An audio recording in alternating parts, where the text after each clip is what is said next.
इस बीच विदेशी संस्थागत निवेशकों की तरफ से आईपीओ में निवेश लगातार बढ़ रहा है और नवंबर के दौरान ये निवेश 23 महीने के ऊपरी स्तर पर पहुंच गया। नवंबर के दौरान एफपीआईज ने गुरुवार तक आईपीओ में 7,688 करोड़ रुपए का निवेश किया। हालांकि दूसरी तरफ सेकेंडरी मार्केट से एफपीआई लगातार बिकवाली कर रहे हैं। नवंबर के दौरान एफपीआई ने 6,877 करोड़ रुपए के शेयर बेचे। सर, सेकेंडरी मार्केट से निकल रहे हैं, आईपीओ में पैसा लगा रहे हैं, ऐसा क्यों?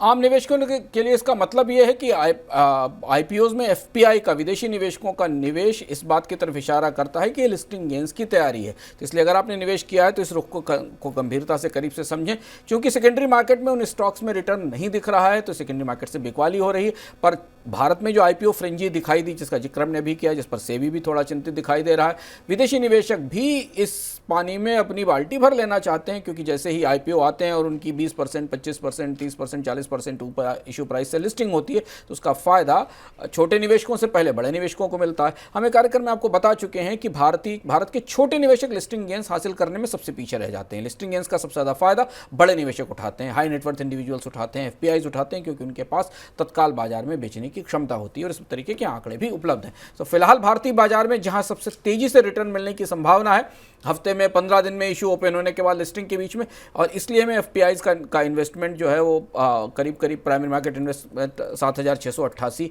करोड़ रुपए के आसपास दिखाई दे रहा है, जो दिसंबर 2021 के बाद सबसे बड़ा नंबर है भारतीय प्राइमरी मार्केट में, प्राथमिक बाजार में एफपीआईज के निवेश का।